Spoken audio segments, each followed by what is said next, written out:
Welcome back to the show. Today, we got another exciting episode of California Sober, baby. Trey's not with us, unfortunately, but that's okay. We will proceed. Today's special guest, he's a man who's been training in jiu-jitsu for a long, long time. He trains at Tillis MMA. He's a coach at a UFC gym. Which UFC gym, actually? City of Industry. City of Industry. UFC City of Industry. Welcome to the show. Oh, also, he's got his own podcast. Yeah. Check him out. Dre B Rambo. Yeah, the Dre B Rambo show. It's on YouTube? It's on YouTube right now. Other platforms are coming soon, but right now I'm just on YouTube. And I air every Monday, Wednesday, and Friday at 5 p.m. Friday's show is a live show. So you could actually call into the show and ask questions, make statements, give shout outs to your girl or your man, whatever it is you want to do. Hey, we don't judge. Yeah, whatever it is you do. Sick. All right, Dre B Rambo show. Dre B, right? Dre B Rambo. Dre B Rambo show. Check him out, dude. Welcome to the show, Dre Rambo. Yeah, man. Thank you for having me. Hey, thanks I've been looking forward to this all week. Oh, dude, thanks for coming on, bro. Yeah, no doubt about it. Me and Trey went on his show last Tuesday, and we did his show. It was cool, man. I like his setup, dude. You have some sick ass gear, dude. The mics, all that. Yeah. Dude, I like having the table, bro. The table's great, actually. It took me those two tables that I have. They're like solid wood, you know. Dude, they and I put them together. Yeah, they're pretty cool, right? And one was given to us by my wife's dad, and he gave the other one to my brother-in-law. So I knew for months that my brother-in-law had that table, and I was just watching like a hawk to see if he was going to be using it. And then it was just sitting in his garage. I was like, hey, bro, you know, what do you say you let me have that table? And he's like, I'll give it to you on the condition if I want it back, you got to give it back to me. That's a solid condition, bro. And I knew all I got to do is just get it in my house and it's never leaving, you know? Yeah. Just kidding. I'd give it back. Dude, I thought you got those tables from like Sweetwater or something. No, just a Rodecaster. Yeah. So I got that cool mixer. You've seen it. I bought that from Sweetwater back during the pandemic. Yeah. And then that poor baby's just been sitting there for years until recently when I got my show off the ground, started doing episodes. Yeah. It happens, man. It does, right? I love buying shit and not using it for years. Yeah. You know what I mean, dude? Yeah. Well, you know, I had to get out of my head because when I first bought it, I had a lot of fun putting it together. I bought a different table and I bought all the bells and whistles for it. And then I noticed, oh man, you're getting in this zone of where you're having a lot of fun putting it together, but you're not actually making any content. And then that's how it was for 2020, 21, 22, 23.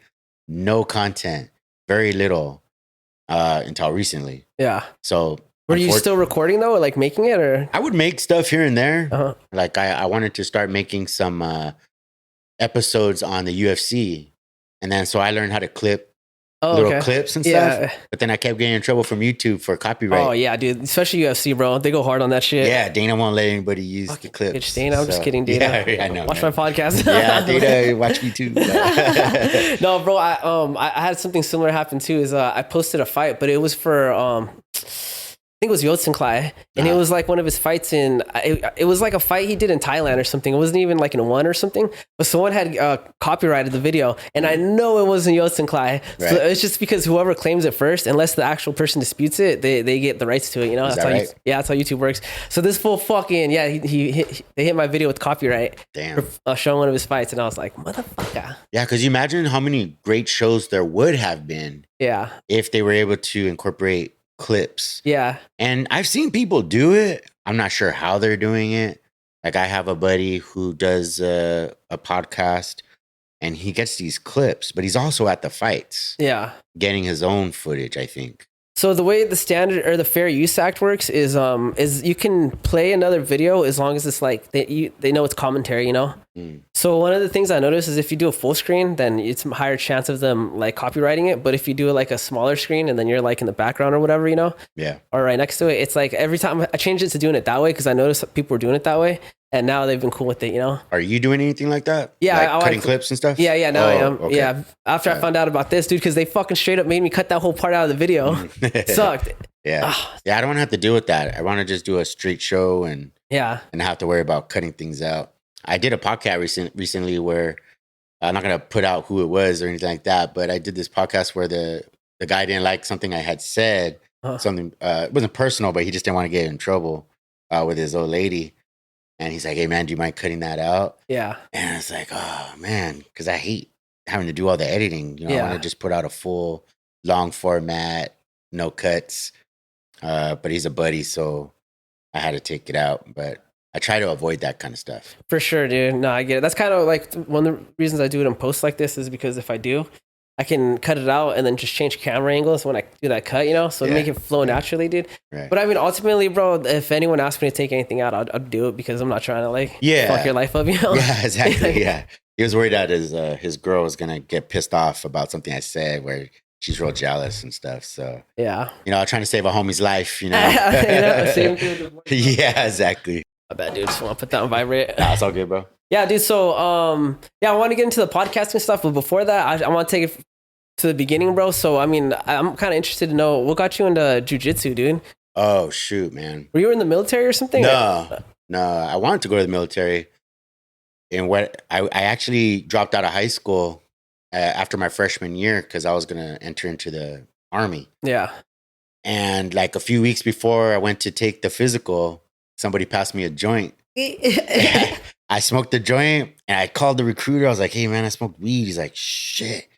He's all, dude, don't smoke any more weed. You got to wait a couple weeks and then we'll have you take the test. But you can't test positive. I was like, okay, man.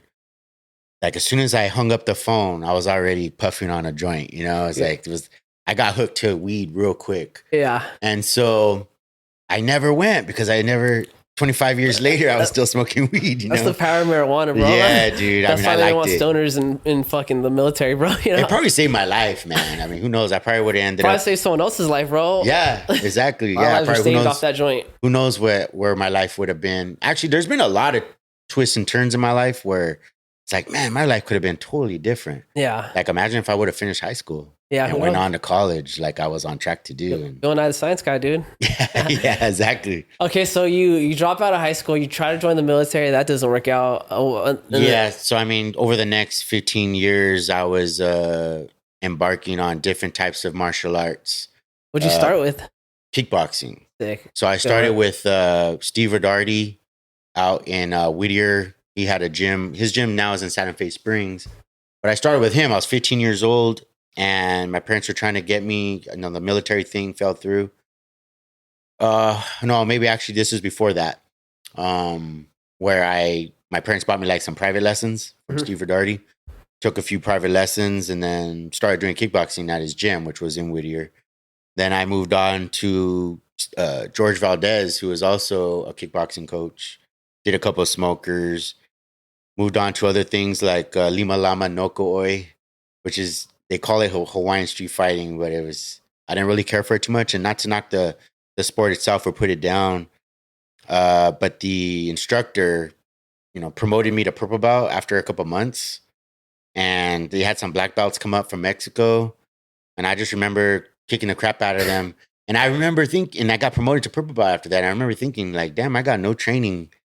But I also beat the crap out of these black belts. There's something not right here. But weren't you doing kickboxing before that, right? I was, but yeah, I guess that was what it was. Kickboxing is just more effective than whatever. I guess so. Yeah, you know, I never thought about that, but yeah, but I learned a lot of cool stuff there because I would do these showmanships. So when you spin the sticks around and do all this kind of stuff, yeah. So I know how to do all that kind of stuff, and they teach you a lot of forms and stuff like that, but.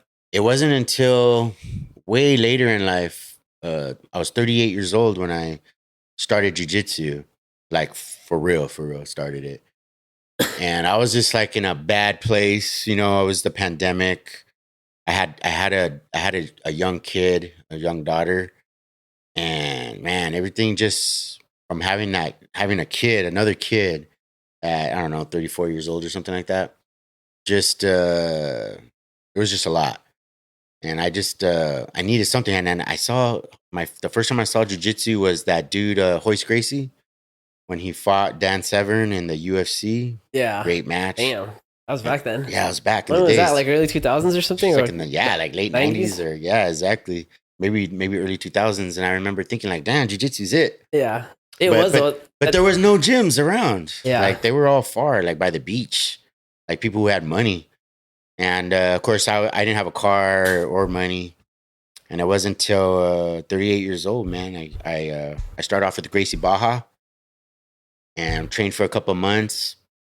Fell off because I couldn't get off the weed. Well, actually, the weed wasn't really the problem. It was the alcohol and the cigarettes. Yeah.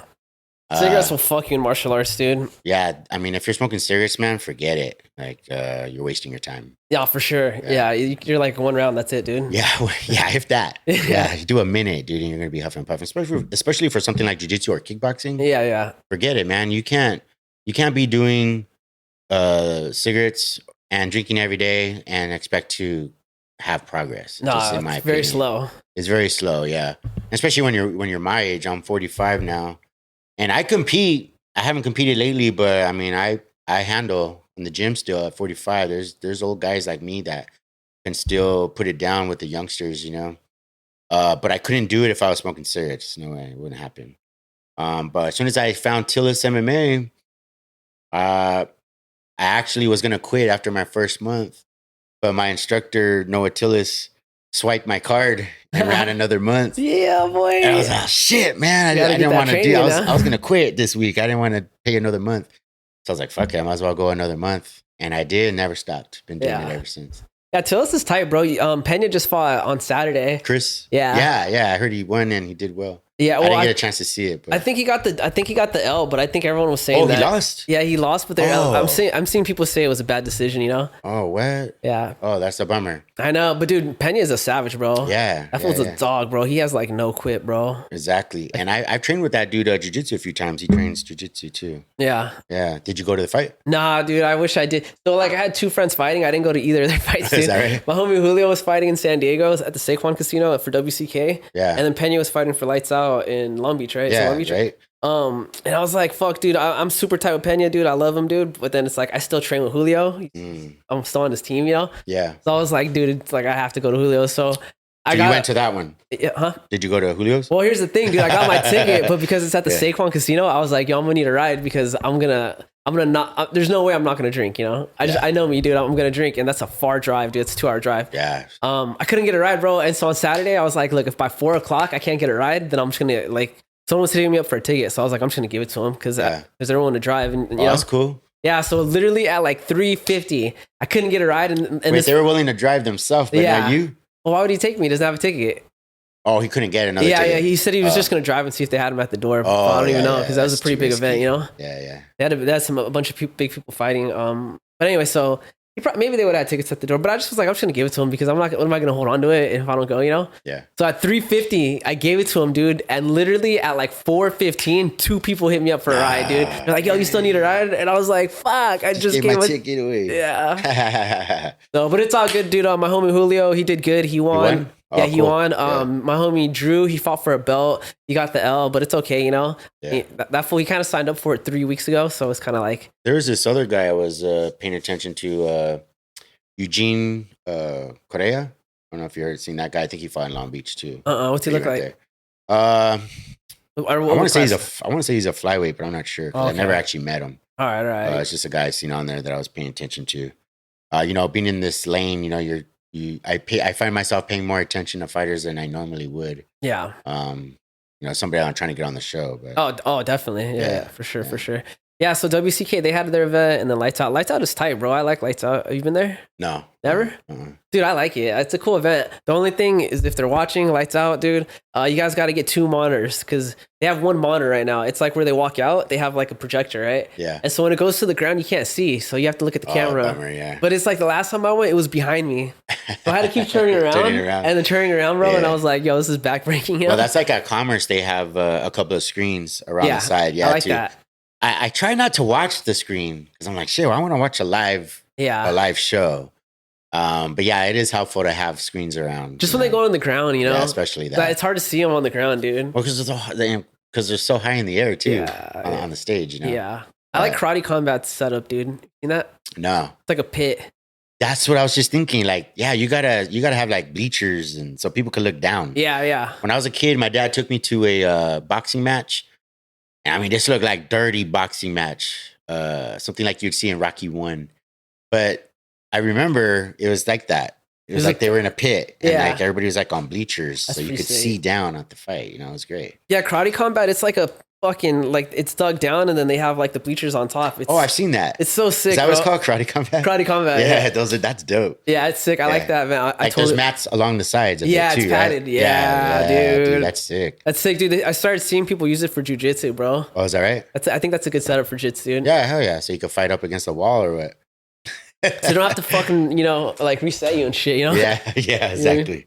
That's Oh. annoying when I see that, when they like go stop the match and then have to pull you into the center of the ring Yeah. or the mat space. Sometimes I'll go to events where it's like striking and MMA, and jujitsu and shit combined, Yeah. So it's like in a ring, and then you'll see them like rolling and then getting outside the ring, and they gotta like pull them back in. Yeah. I'm just like, damn. Yeah. I don't know which one I like more, because I do like being able to see better from the ring, but then the cage is cool because it does stop them. Mm. Oh. Well, yeah, that's the beauty of the octagon. There's nowhere to go. Yeah. That's what I like about the UFC. Their setup. It's just like once you're in that cage, man, you're in there. Yeah. And I mean, if you go to a UFC match, you're obviously going to be high up because a lot of the seats, if they have them in Vegas or wherever, if I remember correctly, they're it's not a pit, it's a stadium or arena, so everything's up, just like you would watch a basketball game. You like that shit? I love it, dude. Yeah, I love watching it like that. Have you When I go to the casino, when I go to the Commerce Casino, you are like that. You can't sit down. I always find myself standing up in the aisle just so I could watch the fight. So have you been to a UFC event? I've never been to a live UFC. Dude, me neither. They're expensive, man. Yeah, dude. I gotta go to one. Yeah, I would love to go to one where they got Trump coming in. You're voting Trump? I don't know. I mean, I've never voted Republican before, to be honest with you. I'm a registered independent. But this might be the first time I vote Republican. Dude, a lot of people have said that, bro. Yeah. I've never been Republican. I've never voted because my stance on that is like, if I'm gonna vote, I have to actually like who I'm voting for. Yeah. And I feel like the last few elections has just been someone like, who do I like less than the other guy? Yeah. Or whatever, I mean, which guy do I like? Basically, who do I hate less? Is who I'm voting for. Oh yeah. Well, I mean, I definitely don't like Biden. Yeah. I mean, fuck that guy. Yeah, Biden's. I hope I don't offend anybody, but fuck that. Getting guy. assassinated, Yeah, bro. I'm like, oh shit, he said fuck Biden, he's over with. But nah, I mean, I don't have any love for that guy. But Trump, I mean, I didn't vote for Trump his first time around, but I like him. I've always liked him. I liked him when he was on The Apprentice. I like his style, the way he does things. Yeah. I never thought of him as being the president. No, me neither, dude. But bro, Biden's been like, he's kind of weird, bro, to have him as a president. It's like, I almost feel like, what the fuck is going on with that guy, bro? Well, that's just it. That's what I liked at first, was just that if you get Biden in, it's going to be quiet. No more of this But us who's pulling the against strings, them. though, Yeah, that's the problem. You know what I mean? It never occurred to me the guy was brain dead, Dude, I don't know. Something's going on with that guy, dude. Yeah, I mean, he's old. I mean, the guy... I don't think he knows. I don't think he knows where he is. Sometimes, bro. No, he don't, man. Yeah. And I think he comes in and out, Yeah, oh, shoot, yeah. I'm still here. Bro, he's going to debate Trump, dude.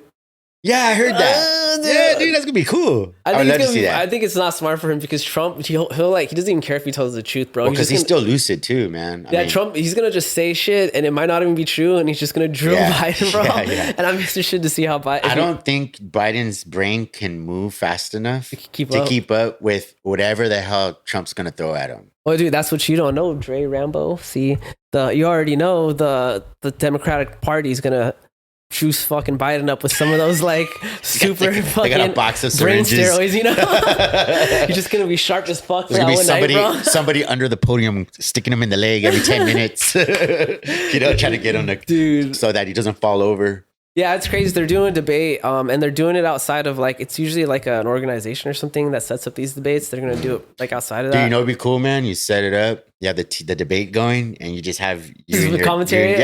Commentary on that, dude. That'd be dope. Yeah. I mean, do you follow politics? Kind of, because I feel like I'm at the age where I should, dude. I'm 33 now, but Wow. I just fucking think that they're all the same, in my opinion. Biden, Trump, liberal, Democrat, I feel like y'all are kind of the same people, bro, Well, I've always had the philosophy that it's a two-headed snake. Yeah. It doesn't matter who you vote for. And I don't Damn, Anaheim, car baby. chase. Yeah, Dude, baby. it's this grocery store right here. It's like they have crazy car meets right here. Is Yeah, dude, for those of you that are in Anaheim, you already know M&M Donuts. You already know the business, dude. M&M Donuts, yeah. That's what, bro. Yeah, I started noticing liquor stores the closer I got. Just messing. Yeah, boy. I just messing, yeah. Yeah, so politics, bro. But it's like, I feel like it doesn't matter who's in charge. It's always some rich guy. And, Yeah. and it's like, I don't care what race you are, black, white, Mexican, Asian, whatever. If you're rich, you're not my people, bro. Yeah. You know what I mean? Like, it's like, you don't know what the fuck's been going on in most of the people's lives that I've been around, you know? So I don't care about your policy because it's not going to be anything good for my people, you know? Yeah, it's not going to be good for you, no. Bro, them protesters that be blocking off like the street though. I heard that they ruined some of the schools. Like, What do you like mean UCLA, for example. Oh, yeah, there's that. Yeah, that was that. Like trashing the schools. Yeah, yeah. I don't know if it's the students. I don't know, man. I don't know who's doing it, but... I feel like all these protesters, bro, they just need to do a little bit of jujitsu or some Muay Thai, bro. Well, jujitsu is important, man, or any kind of martial art, because people are stressed out. Oh, for sure, bro. You know, people are... there's a lot of people out there that just got so much going on in their lives and they're miserable or they're sad or whatever it is. And like a lot of it has to do, I think, is just not enough exercise. I know that I felt some of the worst times in my life. If I would have just like stopped for a moment and thought to myself, you know, hey, what's wrong with me? And if I would have just said to myself, motherfucker, you need to go walk. You need to go get a walk and stop eating so much crap. Yeah, you know, get that you might feel D. better. A sunlight, yeah, bro. Something. Yeah, vitamin D. Get out of the damn basement or out of your room. You know. Yeah. That's a huge problem. So that's why jiu-jitsu is so good. Is because it's fun. Yeah. I mean, kickboxing is fun, but it's not fun getting your head hit every day. Yeah. You know what I mean? Like it's a different kind of fun. I mean, like when I go hit the bag, I go to the UFC. You know, every day hit the bag. I went this morning. I'll probably go after I'm done here and just hit the bag. But it's a very lonely, low. It's like it's a low energy type deal, you know, like when I hit that bag, I'm good for like 2 rounds of, you get that high, then it's over. You know? But with jiu-jitsu, man, I could roll 10 rounds and just feel great. I'm like in the zone because you got somebody trying to choke you to death, you know, or something, you know, it's fun. Yeah. I mean, you wrestled, right? You wrestle, right? So you know how fun it could be. And I think anybody who tries it, they know right away, like, shit, this is the kind of exercise I could do every day. Yeah. You know, I can't really hit the bag and, you know, doing head kicks and taking kicks to the head every day. It's just too much. That's very true. But also just you get some weird fucking injuries, bro. Like what? Like just shit gets sprained or pulled weird, you know? Like you know, like your back and shit gets fucked up. It's true. I used to bullshit people. I don't know why I believed this, but I would talk to some guys. I was at a sauna at the LA Fitness one time and I was telling this guy, he's like 50. Yeah, you should do jiu-jitsu. He's like, no, I don't want to get hurt. I was like, you won't get hurt. It's totally safe. I don't know why I was telling him that. It's safer than getting doing other shit. You know? Well, I mean, yeah, it's safer than getting clocked in the head. Better, probably safer than football. You know. Yeah, especially boxing and shit. Especially you know? at 50. I mean, I think that like I have a buddy who started. He's 59. Just started. 59. Up there. Yeah, dude, and he's doing jiu-jitsu. He's a 2-stripe white belt. What? Yeah, how does he like it? He loves it. Yeah. He goes like every day, he says. Damn. He says recovery time is a lot. So he is smart about it. Because I used to talk to him about it for years. You know, like, yeah, you should do it. I don't know about that. I'm too old or whatever. But if you just find the right guys, especially at that age, if you just find the right guys to roll with and just be picky, you know, like, hey, man, I'm 59. And I can't roll with you, man. You don't have the control, especially a white belt. Facts, bro. Yeah, you know, they want to take your head off. I mean, new white belts, man, they love to just go ham, which is fine. Like even I have to be careful because I get most of my injuries rolling with lower belts. Yeah, because they're wild or they go 100, and I love going 100, but just white belts, man, like I'll hurt an ankle or something. It's like unrefined, like. Force, you know? Yeah, but I think it's important because, you know, in real life, you're going to get somebody who's not trained and they're going to be crazy ham like that. And you kind of have to have exposure to that every so often just so you know to stay calm, you know, relax and not freak out. Because I get these guys, I like to go to open mats and roll against guys that I've never rolled with before. Because, you know, like any human being, you have that ego. You have that thing about you that you want to win. And when people haven't seen you before, man, they go after you. I went up again. I went to Dream Art Jiu Jitsu this last weekend, and I rode with some guys over there. They had this white belt, man. The strength of an ox, man. And he wasn't wild or anything. He was actually really good. But man, that's like, super human strength. Yeah, super strength, man. People just got talent, bro. They're just born with some shit. Yeah, they really do. Yeah. And I asked him if he wrestled. He's like, nope. Oh, damn, man, it sucks. You know, like, it sucks getting old. This is a young man's game. Oh, for sure, dude. You know? Yeah. It is what it is. What belt was he? He was a white belt. Oh, okay. So he just was fresh? Yeah, but he's young, too. Yeah. And he must have been like 6 foot. Uh-huh. Just raw power, man. Damn, man. Yeah, dude. And like all my 8 years, and didn't matter what belt I was, I just couldn't do anything to him. Guy was too strong, you know? Yeah. Taking the crap out of me. That's okay though, man, because imagine when he's like a blue belt, dude. Yeah, that's what I was thinking. I was like, damn, 1 year from now, this guy's gonna be, he's gonna be crushing it. The only thing saving me is that I have all the technical skill and experience. Yeah. But in 1 year, if he keeps training, he's gonna have it too. Yeah. And then I'm fucked. That's just the way it goes, man. I mean, that's life. It's, hey, dude, you fucking live by the sword, you die by the sword, That's dog. exactly right. Because I remember when I was a blue belt, I was tapping out black belts. And so I know it's just a matter of time until it happens to me. I'm not a black belt yet. I'm a 2-stripe brown belt. Oh, dude, right there, though, dude. Yeah, right there.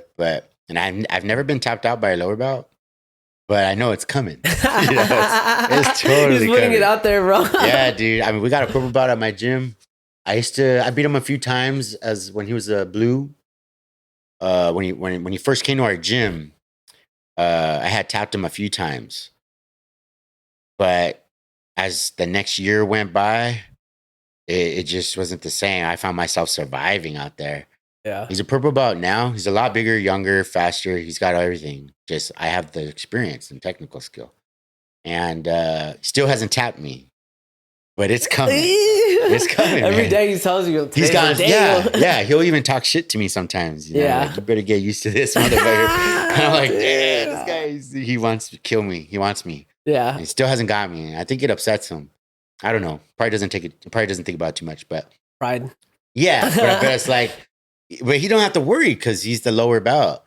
And he knows there's going to come a day when I'm going to tap your ass. And then after that, I'll probably never roll with you again. He'll probably never roll with me again. Like, I got you, you're done skis. Because I do it to black belts, you know? Yeah. Like, there's some black belts that are really good and that I've never tapped before. So anytime I see him come, like I'm thinking about this one particular black belt. Anytime I saw him come to our open mats, I would just be like, yo, you want to roll? And then I go 100 with him. Because I just want to tap him because he's so good. You know, he's like one of the best out there. And I mean, he's tapped me, you know, over and over again. But I'm always trying to get him. I've gotten close a few times. And then the last time I tried to roll with him, I asked him, he just told me, nah. You ain't too close or what? I don't know. Probably just got tired of me going 100, you know? Oh, yeah, that's true. He's probably just like, fuck Just not in the mood today. Yeah, exactly. And then I just never asked him again. Probably just don't want to roll with me anymore. Yeah. It's probably like, nah, you had your chance. Too bad, motherfucker. You never get your chance. Yeah. That's a bummer. It happens, man. Yeah, Jits is cool, bro. I did Jits for a little bit. I had a good time. I still like striking more, you know? Yeah, I mean, everybody needs both, you know?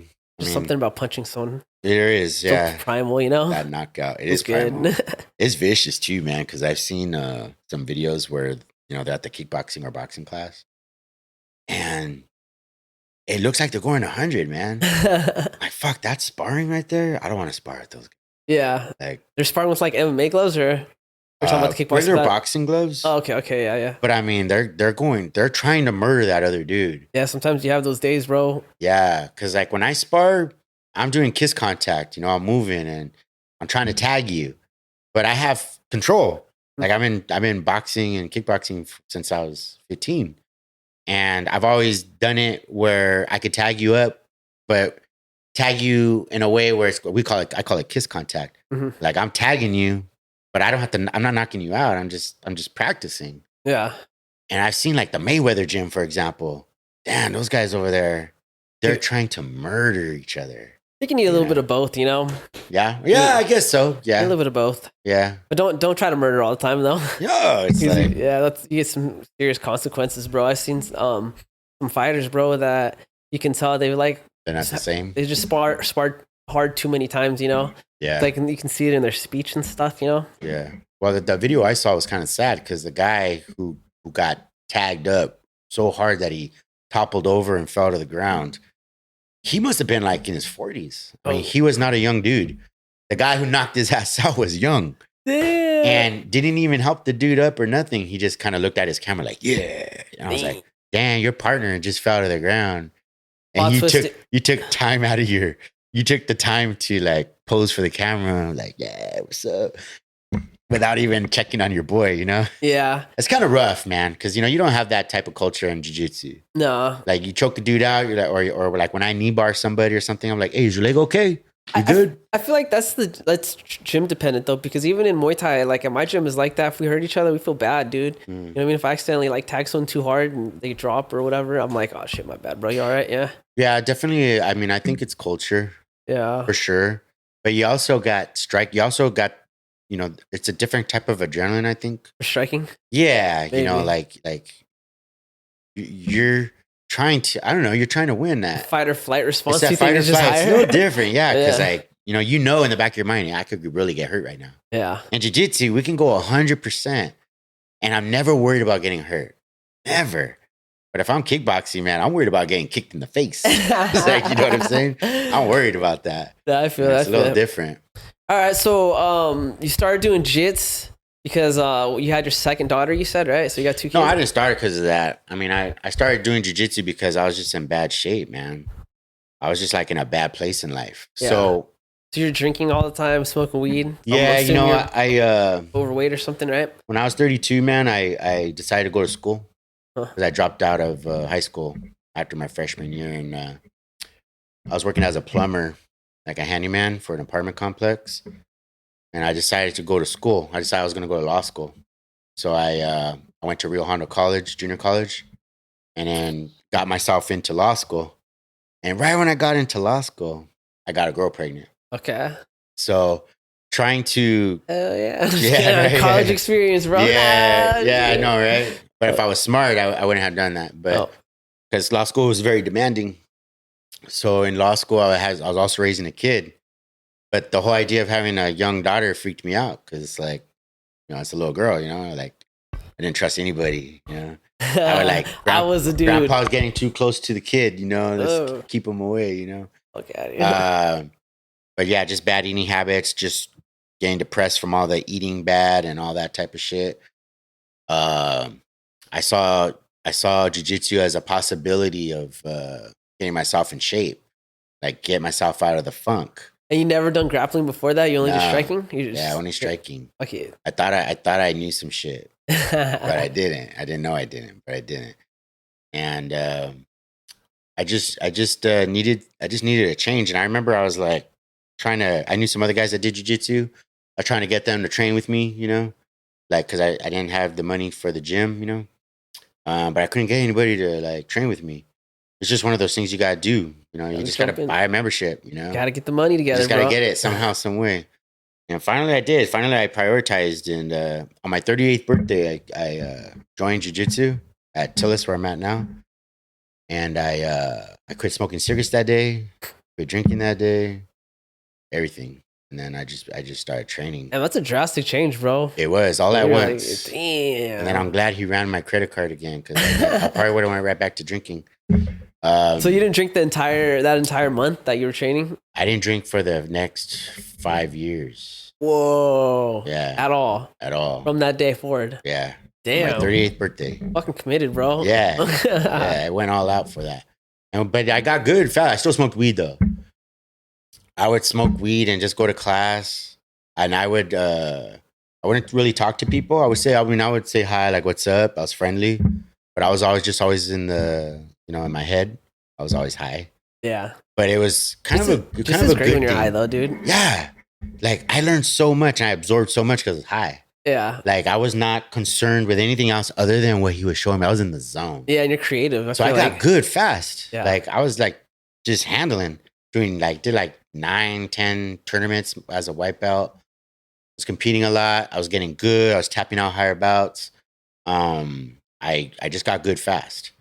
And I loved it, man. It was like the best thing ever. But The weed wasn't a problem. I remember one time I went to the weed shop before an open mat, and I got me. You ever heard of those skillet? Skillet? Yeah. Yeah, you know, like the dabs or whatever. Yeah, you put on the skillet and like on a bong attachment or like a bong or something, right? Yeah. So they used to give you hits at the dispensary. And I wasn't used to doing that. I just smoked the green, you know. That's what first time smoking wax. Yeah. Dude, I got so high, man. I made it to my car and I drove like 4 blocks on my way to open mat at the gym. And I pulled over and I was just like, fuck, I'm high. And then I started freaking out like, shit, where's my kids? Where are my kids at? Because I had a son and a daughter, right? And they were with me. But I was like, no, I would never just leave them somewhere. They got to be with somebody. They're with my mom. just so fucking high. That's random. I never made it to the open mat. But I sat in my car for like 2 hours. My mom thought I was at open mat. I was really just in my car, fucking high. But yeah, jiu-jitsu's been good to me, bro. And you know, I started coaching at the UFC. I'm trying to make it like a permanent part of my life. Like that's what I want to do aside from having a podcast. I just want to be, you know, a 9 to 5 sucks, man. I mean, I know a lot of people, we all have 9 to 5s and stuff, but a 9 to 5 is just not for me. Like I'd rather build something like you're doing with this podcast. I'd rather build a podcast. I got companies that I have. One that I'm pretty proud of is called Legal Doc Guy. And I just did a commercial today. Yeah. So I went to my mom's house and she's got a nice, cool little backdrop area with some books, like cases of books and shit. It looks dope. And I just set up my camera and I put one of my lights like this. And then I had like a nice shirt and I had my dog, or her dog actually. And I was like, hi, I'm Dre from the hit podcast, the Dre B Rambo show. And I was like, oh, and this is Coco, you know? And I was thinking to myself, man, like, this is dope.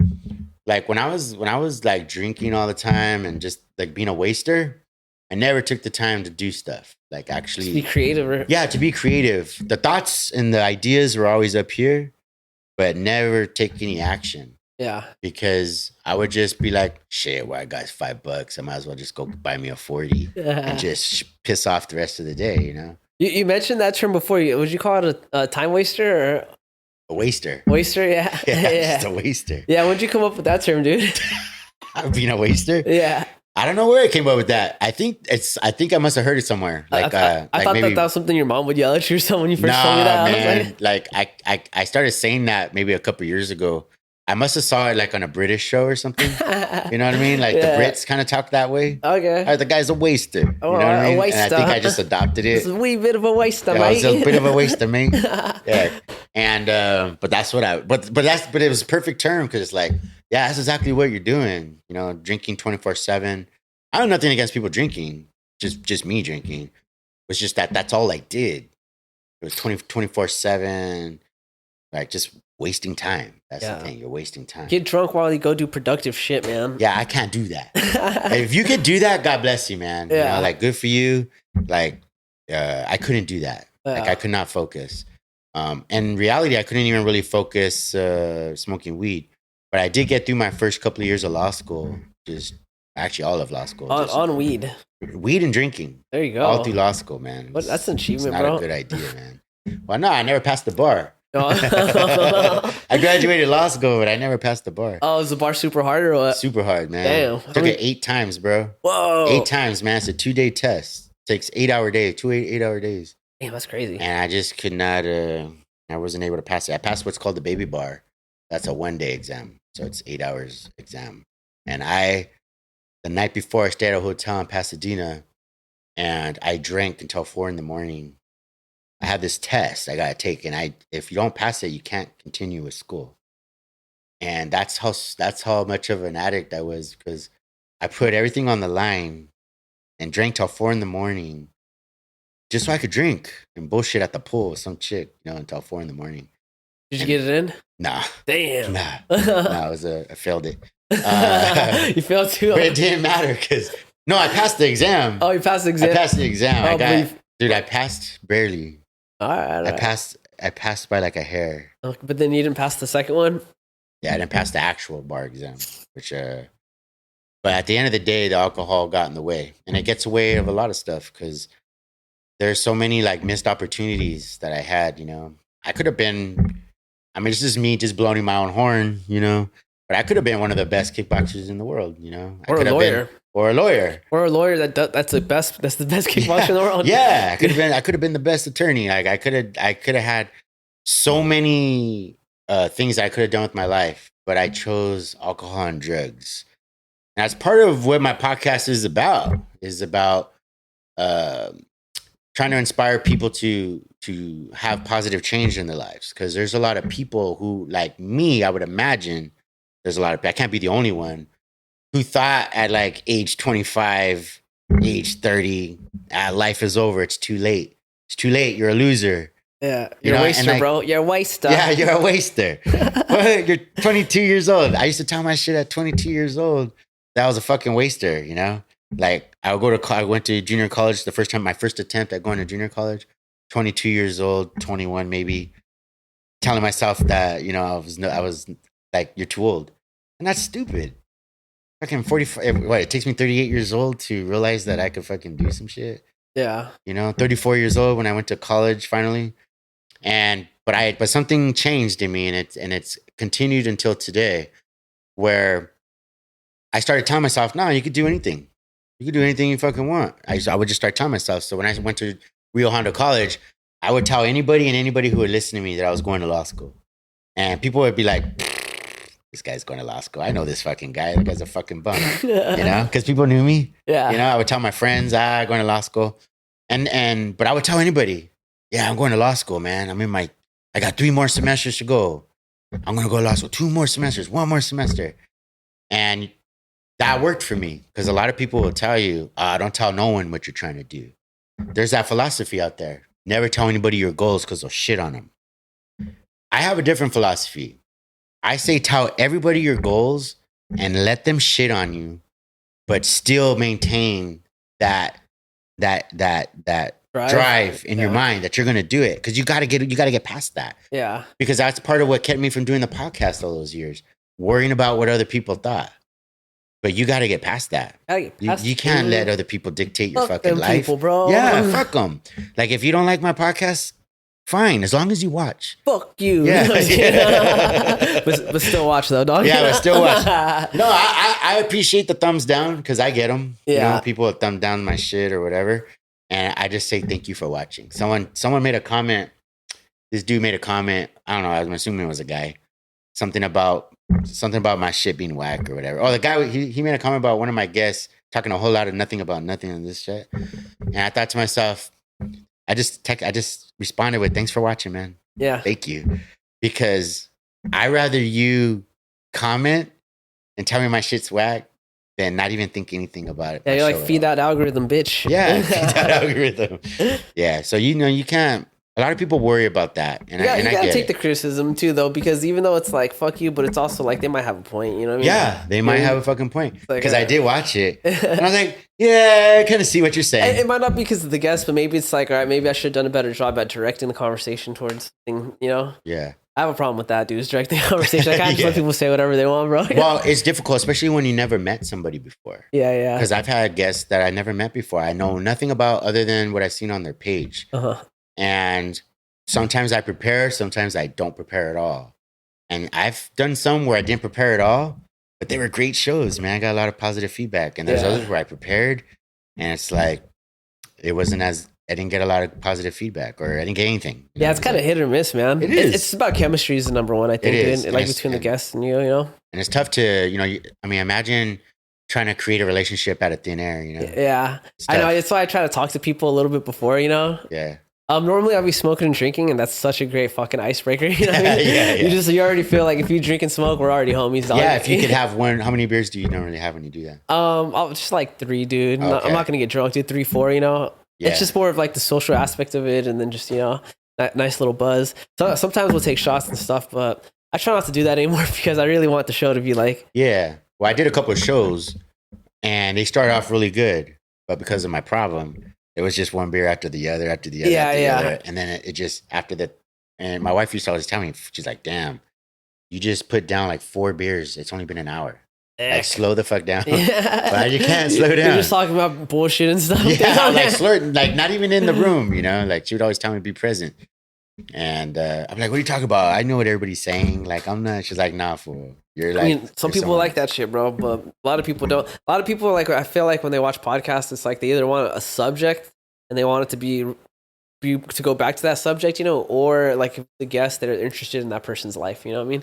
At least in my experience, you know. I mean, I don't have the answer. I haven't been doing it long enough to have like a real opinion on how this shit works. I'm still in that phase where, so even like with jujitsu, I'll tell my clients, like right now you're in the awkward phase. And then one day I want to get you to the mechanical phase. And then you're going to get into the natural phase. Ooh, so if I would explain that a little bit, the awkward phase is like where I'm at right now with my podcast. I'm in the beginning. Yeah. Like I took a phone call, my first live phone call, and I had to use my phone because I didn't have the damn thing set up. And I'm like this, you know. But it's cool that you did that, bro. I don't do stuff like that on mine. Yeah, cool. I mean, you know, you gotta try some shit. Yeah, that's how I told myself, just try it, put it out there. It might be your thing, you know. Who knows? It might be because you know I was watching this guy, Bedros Killian. You ever watch that guy? He's this dude, Bedros Killian. We kind of look alike. That's why you started watching him. What? No, well, you know, I like his shit, you know, because his thing is like he's talking to young boys who don't have father figures. All right, that's deep, trying to his niche is like I'm gonna talk about how to be a man. How to man up, how to get your money right, get your body right, all this type of stuff. And that's kind of the lane I'm in, but not quite like his. But he made this comment in one of his shows. It probably wasn't a recent show. I was just watching it though. And he was saying how I'm not like one of those dudes that just invites, people onto the show so that they do most of the content. And I'm just like feeding off their network of people. And I thought to myself, this motherfucker's talking about me, right? He's talking about me. Yeah, he's talking about me. He's talking shit about me. Yeah. And because, you know, his channel's building. He's got like, I don't know, like almost 1 million subscribers. That's up there, bro. Yeah, he's got like, that's up there. He's got a lot. And he's a real popular dude. Anyway, he was, you know, basically thanking his subscribers. We're building it on our own. It's just me talking to the camera. Like basically just saying, it's just me. Like there's no... Some people like me have a format of interviews, which I like. I like getting to know people. Oh, he's just by himself? Oh, yeah, it's just him. Okay. He's only done one interview, and he's been around for years. Yeah, some people have channels like that. I can't do that, bro. Yeah, I mean, it's a different animal. Yeah. But I thought to myself, fuck that, I could do that shit. Yeah. And I thought, you know what? I do 3 shows a week. So far, I've been consistent with 3 shows a week, 3 guests a week. Dude, I can't tell you. Like, people don't know. You don't see what's going on behind the scenes. Like, I'm scrambling. Like, I'm networking. I'm talking to people. Not only am I doing all that, but I'm doing the editing. I'm the guy. I'm also the cameraman. You know, going back and forth with the camera. One-man show, bro. I'm a one-man show. It's a lot of stuff. I do the marketing. I do the shorts. I do it all. People don't see that. So, but I thought to myself, you know what? That might alleviate me having to get 3 guests a week. I could do a hour show of me just talking, and then the other second half of the show, people calling into the show. Yeah. And I thank God for the guy who called. I think his name was Frankie. Thank God for him. He called, and I actually had a caller. Oh, man, Frankie. It's fucking gay. Yeah, shout out to Frankie, my first caller. I hope that was your name. I kind of forgot because I'm bad with names, but I'm pretty sure that was his name. But the point is now I've made it my job a little easier if I'm willing to put myself out there a little more. If I'm willing to take more risk, I don't have to get 3 guys or 3 people because I'm trying to get some girls on my show too. But I don't have to get 3 people on my show every week. I could just get 2.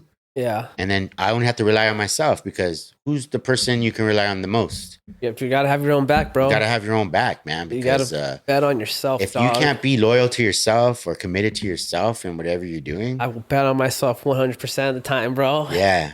Yeah, bet on yourself. Yeah. I mean, especially if you know you're good for it. Yeah. You know, I wasn't always good for it, you know. Don't bet on yourself if you're not. Yeah, don't bet on yourself if you know you're going to piss off your interview and just go drink. Yeah. Because it ain't going to work. That's facts, dude. Dude, I mean, it's a lot of how a lot of shit in life works. Like jiu-jitsu is the same way, bro. You got to bet on yourself. You got to show up. You got to put the groundwork in, you know? It's true. I mean, if you want to get good, you got to show up. Yeah, you got to show up, dude. You'll get better, you know? People ask me all the time, how do you get better and this and that? I was like, just keep coming and drill. Yeah. You know, if you drill. I did the guy from Jiu-Jitsu Training Institute did an interview with me, a quick interview when I was at the East LA Jiu-Jitsu tournament. I was doing a tournament. I was warming up. And he asked me, what do you tell new students who are starting out? And it's like, drill, drill, drill. Drillers make killers. Oh, yeah. You could be hanging out with your friends on the mat and talking. And because a lot of people do that, and there's nothing wrong with that. Just talking on the mat and just shooting the shit.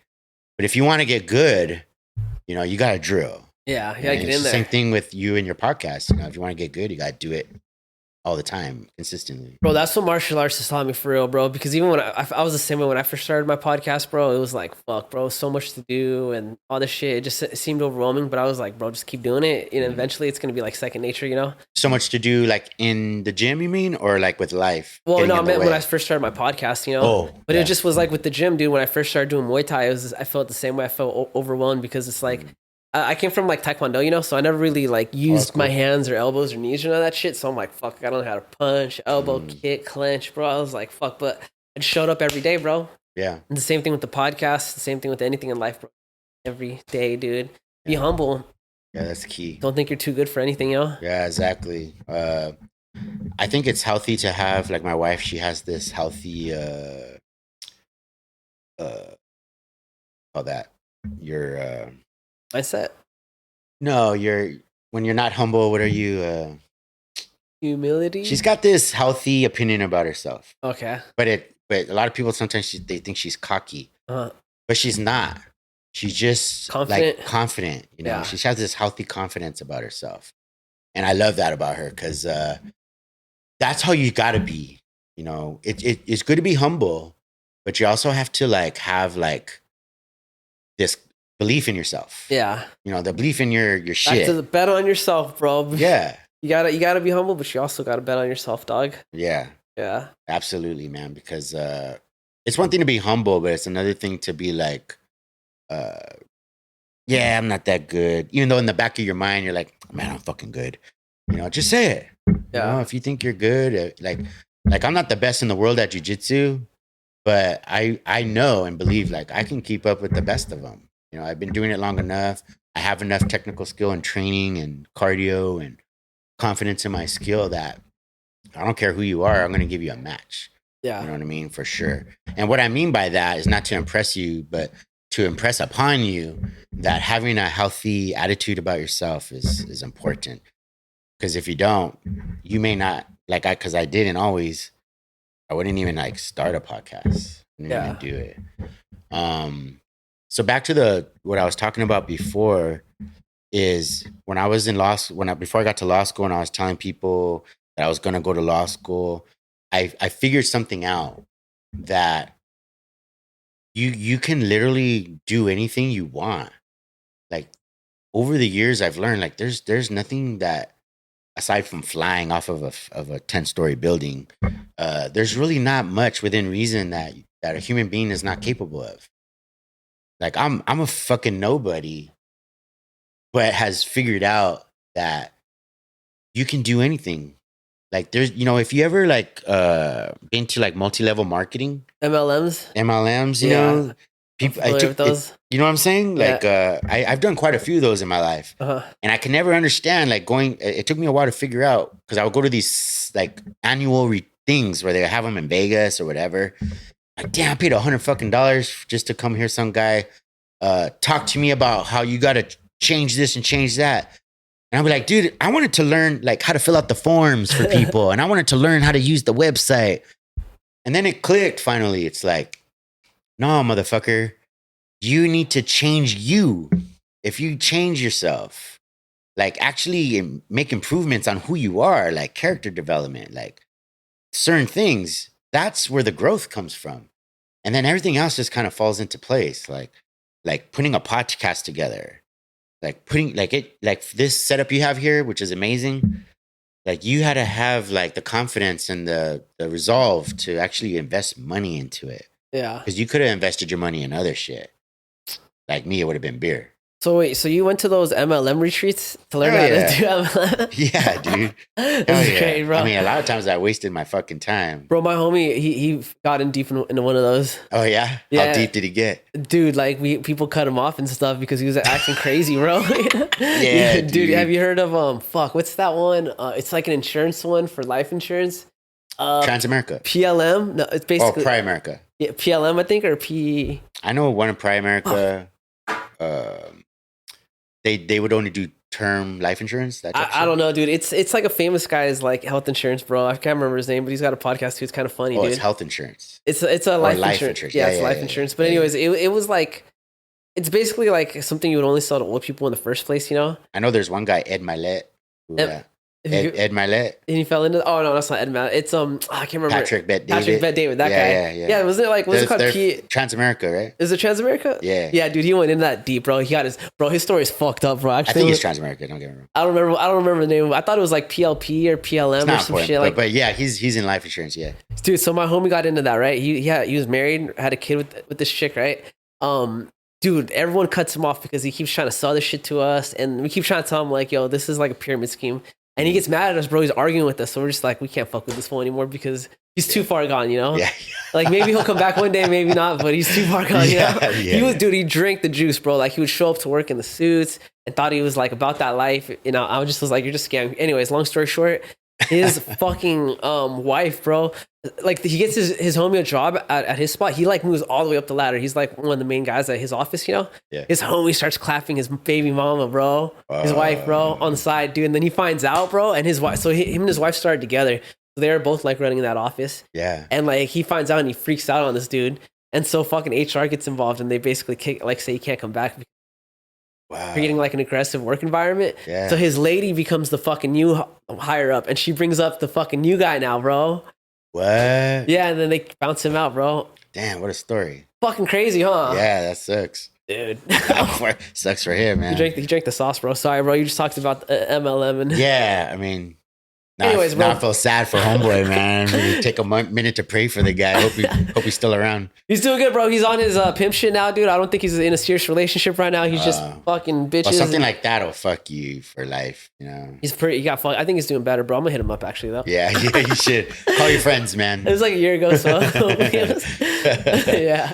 Yeah, that's something I've been trying to work on too. Is calling people. Oh, definitely. You know, like reach out, especially my guests. You know, after a couple of weeks, I try to call them. Because those people like they took the time to come out and support you, you know? So I just think man, I need to call those people. I just think it's important as a friend to like call people and shit. Yeah. Know? Like just let them know you give a shit about them. I try to go to the gym, bro.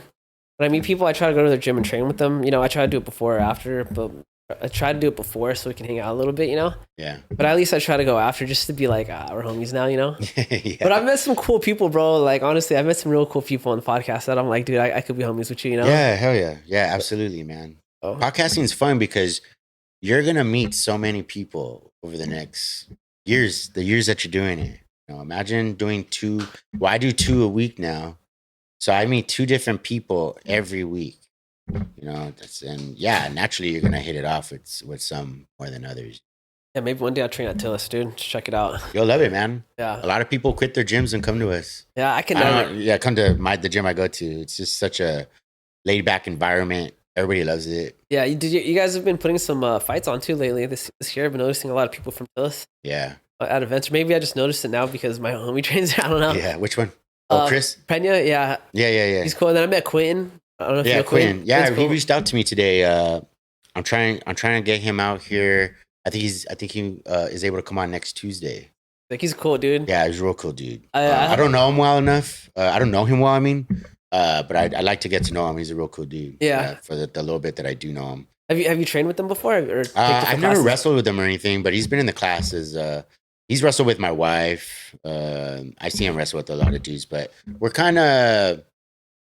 He does more than MMA, so he doesn't train too much. And also, I stay away from I usually try to stay away from the MMA fighters because I tend to hurt people by accident. Yeah. And the last thing I want to do is hurt people. Fuck up that guy's training. Yeah. Well, I do a lot of leg locks and a lot of stuff that he probably doesn't see very much. Because I don't think a lot of the MMA guys see a whole lot of leg locks from what I know of. Yeah. I could be wrong.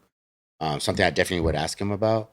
But I'm a leg locker. Yeah. And if you don't have experience with that and you roll the wrong way or something, and then, then I look bad. Yeah. It makes me look bad if I hurt somebody, Because, I'm a higher belt and I'm not supposed to be hurting people, like injuring people, not hurting them, but injuring them where they can't train. It's a no-no. I heard that like back in the day, like they didn't like the leg locks and shit. Like it was looked down upon. A lot of people, yeah. I mean, I think that's still a thing. I was at the UFC training in Brea last week, and the black belt there was at the end of class was talking about how I don't want you guys doing leg locks, especially lower belts. We don't teach that stuff, you know. And I was like this, like that, because a couple of the people in there had taken classes from me at the UFC I train at, that I teach at. And I was like, shit, I hope no one rats me out. Like, hey, that motherfucker who's visiting today, he teaches leg locks, you know? You're like, I came to try it on all these fools that aren't going to expect it. Right. One of the guys there, he came up to me after class. He's like, hey, I didn't out you for teaching leg lock. But I think leg locks are so important. So, no, I never rolled with like Quinn. I've rolled with Chris before. But like I said, with the MMA guys, I don't take it easy, but I just don't go ham with those guys, because they're training and they're like preparing for actual fights, you know. So I'm not gonna. I try to just stay away from those guys if just for the purpose of not injuring them. It's really what it is. Yeah, that's the balance right there. When you train with people, it's like you want to push them, but you don't want to hurt them, you know. Yeah. Yeah, and I hurt people sometimes. I'm 220 pounds. I just let people hurt me, bro. When they got a fight coming up, I'm like, just don't even worry about me, bro. Do what you got to do, dog. You know what I mean? Well, I mean, if it was like boxing, you know, honestly though, like with the boxing, like someone like Quinn or Chris or some of the other guys that we have there, like they'll tag me up. I mean, those guys train striking all the time. Do you still take any of the striking classes? Not lately. But my thing is not that I don't hit hard or anything, or that I can't hit or fight. It's just that my defense is not there. You know what I mean? Like, I can move, bob and weave. I'm halfway decent as a striker. But the thing, so it's like this. If we're just striking, they'll kick the crap out of me. Like they'll literally beat the shit out of me. But if we incorporate like actual takedowns and wrestling, it's a different story. But as long as they stay on their feet, they're going to jack me up. And I don't want to get knocked the fuck out. You know what I mean? Like, I'm not trying to do all that. You know what I feel like, dude? I feel like in Muay Thai, it's faster to learn offense and it takes a little bit longer to work defense, you know? Just because with defense, it's like you got to predict like when they're about to swing and shit in order to catch it, you know? Yeah. And I feel like in Jits, at least in my experience, it was like the opposite. In Jits, it was like I learned the offense faster than, or no, I learned the defense faster than the offense, you know what I mean? Yeah. 'Cause it's easier to just like crank your neck than learning the whole like steps to armbar someone properly, you know? Right. Well, that's why with my kickboxing, people that will take privates with me doing kickboxing, I focus more on leg work and protecting, not so much with the actual strikes themselves. So I'll teach them how to move around the bag with footwork, because I see a lot of people do punching the bag. And unfortunately, I see this a lot where they're just punching the bag and they're moving around the bag, but there's no actual footwork. You know, it's awkward. Like they're jabbing, like they'll find themselves on one side and then they'll jab their way back, as opposed to like taking steps to different types of pivots that you can do to actually move around the bag. Yeah, I got you. You know what I'm saying? So I like to focus on that and protecting the face and the ribs and your kidneys back here. Because I think that what you're trying to do, or in my experience, because I've done I've done kickboxing smokers and things like that. What I've noticed, especially with sparring, is they're trying to get you to drop your hands to expose your face. And they usually do that by attacking your body. And so I like to show defense on how to protect your face, but still parry or catch that punch to the ribs, you know? Because one good shot right there, man, that's going to hurt. Yeah. If you ever get hit in the kidneys, it don't feel good. Especially when you're laying down, dude. Downward momentum, you know? Yeah. Dude. Yeah. But if you can figure out how to keep your hands up, protecting your jaw and your face, but still protect your rib, like that's what I like to focus on. Yeah. But better talked about than actually done. Yeah, easier said than done. Easier said than done. Oh, yeah. for sure. You know what I'm saying? Like I could sit here and tell you all this theory and shit, but being able to get your brain to move your body the way you're supposed to is different. Everyone's got a game plan until they get hit. Yeah, until they get hit in the face, right? Yeah. You know what I mean? Man, that's the truest thing ever. Oh, dude, for sure. Yeah. And I think that's true in life, you know? Oh yeah, in life too, especially. You'll never know what you can achieve until you're faced with the actual fucking task at hand. You know? Yeah. Well, that's the key is getting past those humps, because a lot of people give up before the real growth starts, or before the first challenge they get, the first real challenge they give up. And I've been there. I've totally been that guy before. I did that for a long time even with my podcast, is because the wires aren't working right. Therefore, I'm going to go months without doing anything. Like right now, my wires don't work just my audio isn't there. Or the other day I didn't have the Bluetooth hooked up to my phone. Those were the types of things that would have said to me, I guess I got to cancel the show for today. And now it's like, nah, motherfucker, the show must go on. What's going on? We're going to figure it out, dog. Someone cancels on me, I don't give a fuck. The show starts at 5. Yeah. That's how I roll now. But it's a mindset. Definitely a mindset. It's a thing you have to realize it. Because for the longest time, I just didn't get it. I didn't get it. Like, yeah, you can talk the big game up here. It's just like with the kickboxing. Easier talked about than actually done. It's the doing that has to occur. And you have to be willing to take the hits, metaphorically speaking. Yeah. You got to be willing to take those hits and put yourself out there. What did my man Rocky say? It's not about how hard you can hit. It's about how many hits you can take and keep. He said, what did he say? Yeah, something like that. He said, like I love Rocky, man.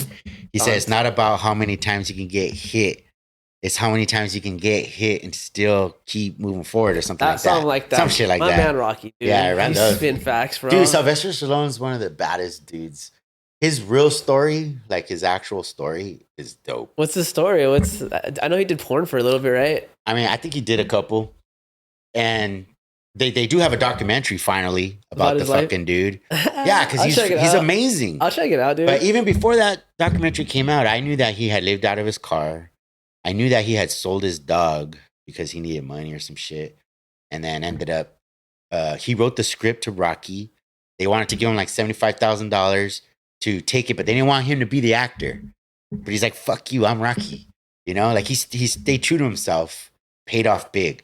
Because Rocky just wouldn't be Rocky without Rocky. Yeah. Without him. Without Bob, yeah. I mean, I don't know. I could watch that movie, Rocky. Any one of them, actually.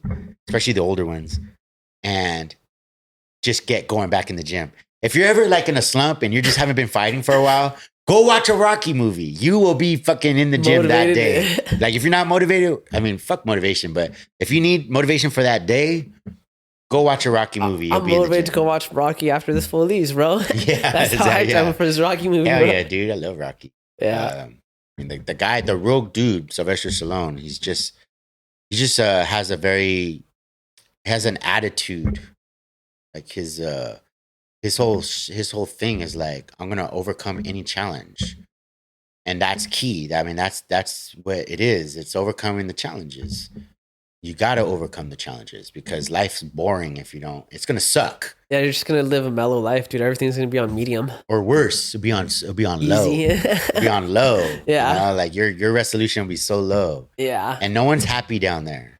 And it's not that happiness is the goal, but it's a tough place to be. When you're that dude or woman, when you're that person who just your life's just not together, and I mean, aside from just doing drugs or whatever, but just you got nothing going for you. Like maybe you got no friends, you got no fucking shit going on in your life, you got no accomplishments. Because I've been there. Like that's a tough place to be. Like that's a tough existence. You know, got nothing going for you. That's a horrible place to be. Gotta watch a Rocky movie and start doing some shit, bro. Gotta do some shit. Yeah, you gotta do some shit. Well, I mean, that's part of the risk reward factor, right? It's like if there wasn't a risk, then the reward wouldn't feel as good, right? So it's like the whole reason when you do something that is hard to do, it makes you feel good because you knew it was hard to do it. You know what I mean? Absolutely. It's probably why you have a lot of depressed, really pretty women. Because you didn't have to earn that. Maybe you're born pretty. I mean, just metaphorically speaking. I'm not saying all pretty women are depressed, but just as that metaphor, like if you're born pretty, you don't have to do anything for it. You'd probably get upset if everybody said to you, "Oh, you're so pretty." Yeah. Because like you didn't have to do anything for that. You just get an unrealistic approach to how the world works, you know? Yeah. Yeah, nah, for sure. You meet people like that. That's why them fat bitches that get hot later on are the best. Yeah. Best personalities and all that shit, dude. Yeah. I would have to agree. You know, I used to always wonder why large women, fat women had these great personalities. Because I used to always say, man, I wish I could put your personality and a hot chick. Just because they keep it real, bro. Yeah. Life, they see life exactly for what it is. They've accepted it, you know? Yeah. Well, I think that's a good way to live. See life for what it is. Yeah, be fat. Yeah, be fat. Yeah. Act like a fat guy. Act like a fat chick. No, I think you gotta watch a fucking Rocky movie and get motivated to go do shit, bro. Whatever it is, something small, anything, dude. Even just going to a gym is good enough, you know? Yeah. I like a lot of the stuff that people are talking about these days about, because motivation is a term that's being talked a lot about right now on the internet, or at least it is what I'm watching. Basically, they're talking about how motivation is just not realistic to be motivated all the time. You know, it's more about discipline. Discipline, yeah, I can see You know what that. I'm saying? Like going to the gym even when you don't want to go to the fucking gym. Like that's not always easy. Or doing a podcast or doing whatever it is you're doing. You know in your mind you want to do, even when you don't feel like doing it. Gotta do it. You got to do it. Yeah. You'll feel better. It's like jujitsu. I can't tell you how many times I've gone to jujitsu for the day and I'm like, fuck, man, I don't want to go. And I don't want to go plenty of times, but I've never, ever once regretted going. Yeah. You know what I mean? Like I always feel great after going to, and I know that. So going to jujitsu, even when I don't want to go, is easy now because I know I'm not going to regret it. Do you think that's something you have to install in children, or do you think that some people are just naturally like? No, children are, in my opinion, are born. They're born without fear. Like they're not programmed with things like fear and like their limitations. That's true. But they're not born with resolve. They're not born with grit. Yeah. You have to instill that in your child because the world, life, they're going to learn limitations real quick. You know, the first time they fall off a jungle gym, they're going to realize, oh shit, that hurt. Or the first time that they get their heart broken as a teenager, like, oh shit, that hurt. You know, or that's a fucked up hurt. Yeah. If you just give your kid, like I know kids, man, I'm not going to call out anybody's kids, but I know some kids that their parents just give them everything in life. They don't have to earn shit. I grew up one of those kids. Yeah. You know, but as an adult, I see it. It's like, oh shit, this kid's going to fucking have a lot of problems when he grows up because you're just giving him everything. I don't have a kid, dude, but I've always, like, I tell my friends this is a joke. If I ever have a kid, I'm gonna like live poor, dude. I'm gonna go fucking live in the hood and all that shit, dude. Drive a beater. Yeah. I was like, I want my kids to not feel privileged in any way, bro. Yeah, well, there's some truth in that. This one's gonna be growing up next to crackheads. I don't care if I'm a millionaire. There's only one thing I think a parent should spoil their kids with, and that's love. Oh, definitely, dude. Motivation, bro. They need to know you love them and care about them. But they definitely need boundaries, and you definitely have to stick to your word. Like you have to follow through. I've seen a lot of parents though threaten their kid, like, you know, if you do this, you're not going to get this ice cream. And then later on that day, they forgot about the kid does it anyway, but later on that day they forgot, or they just got lazy and didn't want to enforce it. And then the kid gets what he was not supposed to get. Me, I'm one of those people who never forgets. If I threaten one of my kids that, you know what, you fucked up, you're not going to get this later. And my kids know, like, shit. Damn, he said it and he's not going to go back. I'll give you a perfect example. One Christmas, one of the kids attacked the other kid. One of my kids attacked the other, and it was Christmas Eve. So we're going to my mother-in-law's house and we're going to open presents and shit. And I told one of my stepsons, you're not getting no presents. That's it. Boom, you're done. Like, you're not getting any Christmas presents tonight. And right after I said that, I realized, like, oh shit, man. Like, that was a little too harsh. That was a little over the top. But then another voice came into my head, said, but you said it, motherfucker. Nah, dog. You gotta follow through. You gotta follow through on that. Damn. So I went to my mother-in-laws and my in-laws, and the whole family's there. It's already been made clear by my wife. Oh, Andres said he can't have no Christmas present. Can't open any Christmas presents tonight. And all the kids are gonna open them, right? And I made myself look like the biggest asshole in front of everybody. Even my brother-in-law was like, "What's that? Was he gonna learn something in one night? Like, just let the kid open some presents." But in my mind, I was like, "Fuck no, fuck that. He's not getting shit. Like he did something he shouldn't have done. He physically attacked one of the kids, and I already said it. If I don't follow through, I'm basically telling this kid that I don't follow through." And that he could manipulate me or whatever it is. And it seemed harsh, but the kids know, like if I say something, I'm going to follow through. And the kids are more likely to listen to you and fall in line when they know that you're going to follow through with what you say. And I think that's how people should be with everything. If you say you're going to show up somewhere, show up. If you tell your friend you're going to help them move a couch at 10 in the morning, fucking be there. Because your reputation, your word, all that shit matters. Damn, that's harsh. It is harsh. What was the fight started over?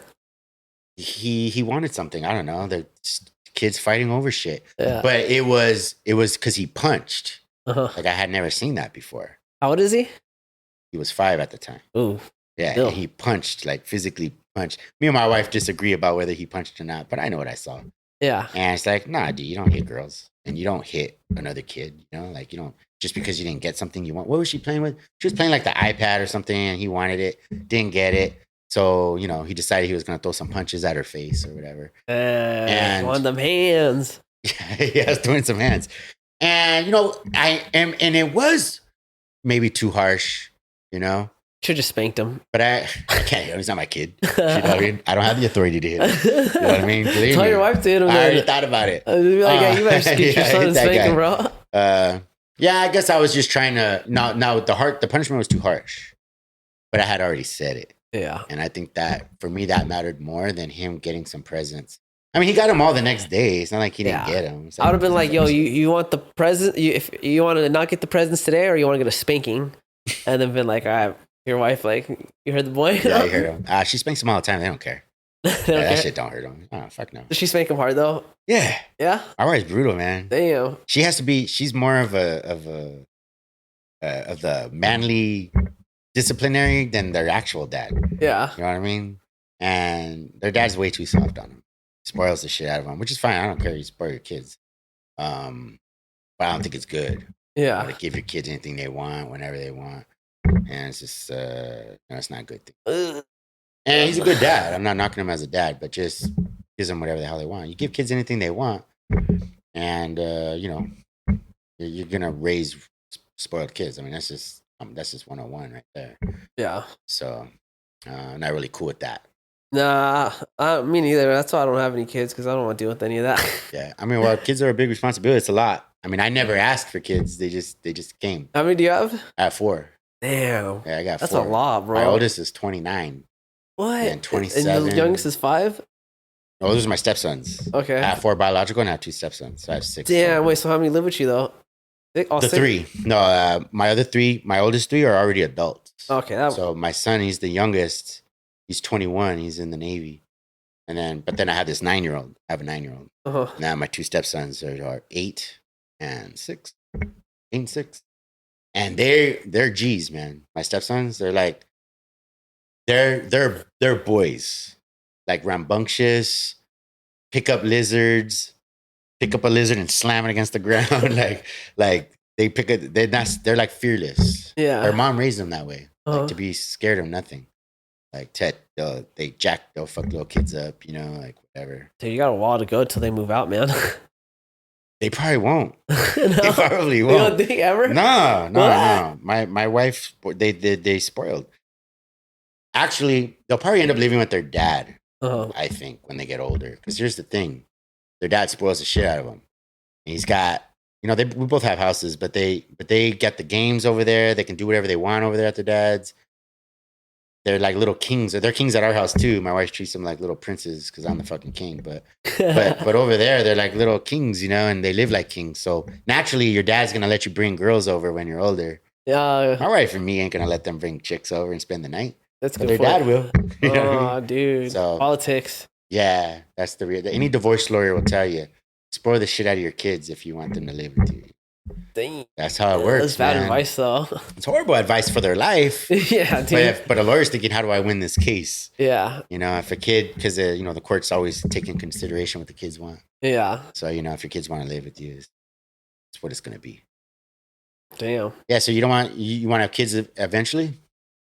Thinking not, dude. Yeah. I'm thinking not, man. It's not gonna be my choice if it happens. It might change your life when you get. I mean, you might change your mind when you're older. Might change my mind. I'm 33 though, so there's not a lot of much older to get. Well, I mean, there's no biological clock for you. I mean, you're a man. I guess, but I don't want to be like 50 with like a 5-year-old. Yeah.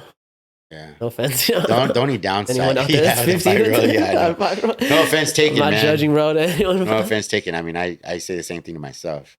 Because believe me, I know exactly how old I'm going to be when the kids are 18. Yeah. 54. Dude, I'm waiting. I mean, because I want my life back for sure. But kids have some benefit. I'm not one of those guys that's going to say here, oh, my kids, they provide all this benefit. Like, I love my kids, but I enjoy them as adults. You know what I mean? Taking care of kids is rough. Yeah. You got to devote all your time to them because they need it. Uh-huh. You know? And you don't want to be selfish with your kids. Don't do that. No, you don't, because you'll fuck them up. They might end up like me, bro, getting face tattoos and shit. Yeah. Well, you're responsible for putting your kids out there into the world, Yeah. It's like, oh, this guy just shot somebody. First thing I think of, man, that guy's parents must have been assholes. Fuck. Sometimes they're not, though. Yeah. Then it gets trippy, right? You're just born to be an asshole. Yeah. I guess that's true. Yeah. I guess that's true. But you definitely want to be there for your kids. And if you rather be doing your own shit, and they're expensive. Oh, yeah. So, if you're not in a position to have kids, I mean, like I said, I never intended to have kids. I just wasn't responsible. Sleeping around or whatever. And I should have 100 kids, technically. But, but when you do have them, you gotta man up. You gotta take care of them. Be there for them. They need it. Were you pretty active in your kid's life when you were younger? No, not my oldest. I was 16.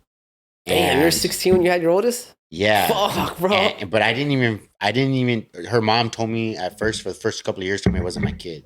And it wasn't until I was about 18 that she called me and finally said, yeah, I think she might be yours or whatever.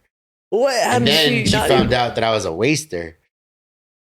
Yeah, well, I thought she was mine, but she had told me, nah, this other guy's. The other guy even was, I still remember his name and everything. The other guy was the one there at the birth and signed the birth certificate and all that shit, right? They never did a DNA test? Nah. What? That's weird. I just wanted to believe, bro. Well, I mean, she told me it wasn't mine, and I didn't believe her. You're just like, fuck it, though. No, I wasn't actually. I was really upset. I was upset about it because she was my first. I was in love with her, Yeah. I wanted the baby to be mine, but there's this other dude, and he signed the birth certificate. She said it was his, and I was like, I just had to accept that. And man, that was rough. Like I remember crying and in my mom's arms, like, oh, she broke my heart. Man, you're 16. Your mom was probably like, fuck that bitch. You don't want to be raising her kid anyways. Yeah. I don't remember it being like that. That's how that'd be me as a parent, bro. Yeah. You know what I mean, dog? She probably should have said that, but my mom didn't say that. But it wasn't until like 2 years later she said that, and then it took me like a year or so to get her to get a DNA test. Because as soon as she told me, I remember she came over and then she just saw how I was living, thugged out and all that shit. And she was not like that, And then she was like, no, I changed my mind. I don't want you in her life. And so it took me like, I don't know, a year or so to get the judge to grant a DNA test. And then it came back, she was mine. But then that was just another battle of trying to get visitation. And it just got ugly. And then I just fell off. Just like I lost... I just like basically dropped the ball and just said, fuck it. You don't want me around. I'm just not going to be around. Yeah. And then it wasn't until my kid was 18 that she reached out to me. Whoa. Yeah. Damn. And then of course, fucked her up. No, I'm just yeah, kidding, bro. No offense, bro, but damn. No worries. But then it took time for her to actually, for us to build a relationship. But even now to this day, it's, we hang out very, very little. I reach out to her all the time, but you're 18 years old. It's tough to It was like bond. build that bond. It's kind of like, a sperm donor Yeah. at that point, Yeah, it's true. You be a homie though. Yeah. Yo, I never tried to parent her. That's for sure. Yeah. I just try to, I just take her out to lunches and movies or just simple stuff. Yeah. So does she consider that other guy her real dad or? No. As soon as I got the DNA test when I was 18, and then he went away. Oh. He was like, well, fuck it. It's not my kid. I'm out of here. So yeah. Yeah, it was just one of those things. But it sucked because my daughter grew up without a dad. Even a not real dad would have been better than no dad. Yeah. In my opinion, kids need true. dads. Whether they're your real dad or not, you need a positive male role model in your life. Yeah. That's your best chance for growing up healthy mentally. Mm-hmm. It's not a mom. And I don't mean to put down moms. I'm not. Everybody needs a mom too. But you need a dad. You need that positive male role model with strength, to someone to guide you through life. They this, not to get into all this whole topic. I'm not trying to get you canceled, but they have supposedly studies that show that if you put a single mom and a single dad, you're more likely to go to prison with being raised by a single mother. Whoa. Right? Are those church statistics? I don't know, bro. I don't know. But I don't know. I just saw a statistic. I don't know how true it is. It's about gay parents. They said they raise more happier children. Is that true? I don't know if it's true, but I saw it. I don't know. Maybe we shouldn't read too much into to studies. I don't know. I don't know. Maybe. Damn. So that's rough, bro. Did she ever go to jail or anything? For what? Anything? Her? No, your daughter, yeah. No prison, no baby at a young age? Nope. Did all right then? Yeah, she's all right. You didn't do too bad of a job, I guess. Yeah. You didn't wreck her life too much. Because you're going to learn something from your parents no matter what. Yeah. Whether your parents in your life or not, you're going to learn from them. Do you ever see certain habits of yourself inside of her, even though you never really raised her? No. None? No, she looks exactly like my other kids, though. But the way she acts or says something, it's not doesn't remind you of yourself? No. Oh, that's interesting. Dude, me and my sister, my other, so I have two sisters. I'm the oldest of four, but only one sister is my blood sister. But my stepsister says that if you were to look at her silhouette, she'd be like, the way we move our body and stuff is similar, Is that right? And so I wonder if that's based off of one of my parents. They move around like that, Oh, that's we just interesting. picked up on it, You want to know what's interesting though? My three daughters, they all look alike, exactly the same, even though they're all years apart. And they have a similar personality. Basically, it's a bad attitude, and but I could see them in each other. But me, they don't look like me at all. Yeah. I mean, they look like me, but they don't. But they look like each other. They got different moms. They say that athletes tend to have more daughters. Is that right? Something about something in your sperm. Maybe. So I got three. Only one son. Dude, so you said your daughters kind of have a bad attitude. What do you mean, like a chip on the shoulder? No, they like to hit me or okay. Damn, they like to get violent. Yeah. My middle one, Daniela, she used to always just like to crack me up the side of the head. Damn, how old was she when she did that? She's like a teenager. Damn. Yeah, she used to like smack me upside the head. What'd you do? Did you hit her back? Nah. When you have daughters, they could pretty much get away with murder. I'd probably hit her back, dude. Yeah. Bro, from doing martial arts, I'm super broken into hitting women now because you spar with women, Oh, do you? Yeah, because you gotta spar with women, right? And they got a fight coming up. It's I can't play patty cake, you know what I mean? Damn, that's cool. So now I'm like, dude, these bitches can get these hands, bro. Yeah, right. I pray some lady tries to mug me at the liquor store, dude. Yeah, would you punch her? I would crack her so hard, dude, and I'd feel justified doing it. I think I'm with you on that. I think if a woman punched me in my face like a man, I think I would punch her right back. I'd probably smack her, maybe not as hard as I'd would like to, but I'd probably hit back still. But yeah, I think just the first one. Yeah, the first one. I don't know if I'd be justified in after she fell to the ground and keep stomping on her. Yeah, there's some chicks out there that are killers, bro. Yeah, seriously. Yeah, we're living in a different time. Yeah. MMA fights, I actually enjoy the women. Yeah, I don't mind it, bro. Dude, some people don't like it, but I don't mind it. What? Yeah. Well, Dana White didn't like it at first. Yeah, he didn't. He was like, nah, women fight. No one wants to watch that shit. Nah, motherfucker. those are some of the most exciting fights. I'm is down with watching it, you them. know? Yeah, hell yeah, dude. Well, let the chicks fight, bro. Yeah, let them fight, especially the ones that know how. I'm down to see some titties and ass fucking beat the shit out of each other, you know? You know that one girl, she's like Russian or some shit. I don't know if you saw, but she did a fight one time. I think she fought some Asian chick. I forgot they called it a cyborg or some shit. But her whole forehead swelled up. Shevchenko or some shit. Shevchenko or some shit. Yeah. Dude, she can squab. Oh yeah, dude. She squabs. Fuck, her name, like, it's top of my some Russian head. shit. I don't know. Just something with the J. But yeah, Jeff Chevnik and Joanna Jeff Chevnik or some shit. Some shit like that, yeah. Yeah, but so she fought, who gave her that hematoma? It was that Chinese chick, right? Yeah, some Asian girl. Fuck, what was that chick's name? I don't remember her name, though. That chick's a savage, bro. Yeah, she jacked her up, man. Dude, she just fought, like, not too long ago. I think UFC 300, I think she fought. But dude, imagine, like, I've never seen anybody's forehead swell like that. And she kept fighting, bro. She kept going. Dude. You think her coaches would have been like, oh, we got to stop this. Yeah. But they knew her. They knew her, obviously, so they weren't scared. This is nothing. She can handle this shit. Yeah. Because she went the full fight, I think. Yeah, she all 5 rounds. Yeah, dude. Made a lot of memes about her head. Ooh, oh, I know. Poor thing. Poor thing. And then after that, she tried to do like a whole image thing. She started putting out a little bit of racy photos of herself, you know? I think she retired after that fight, didn't she? I don't know, but I wouldn't be a bad idea. It wouldn't be a bad idea. Oh, man. Yeah. But yeah, women fighters are exciting. I fuck with the women fighters, dude. My homegirl Drea, bro, she supports the show, bro. She's got the belt for Cali Muay Thai. I love watching the women fight, you know? I got no problem with it. But I do have friends that I bring it up and that they don't like watching the chicks fight.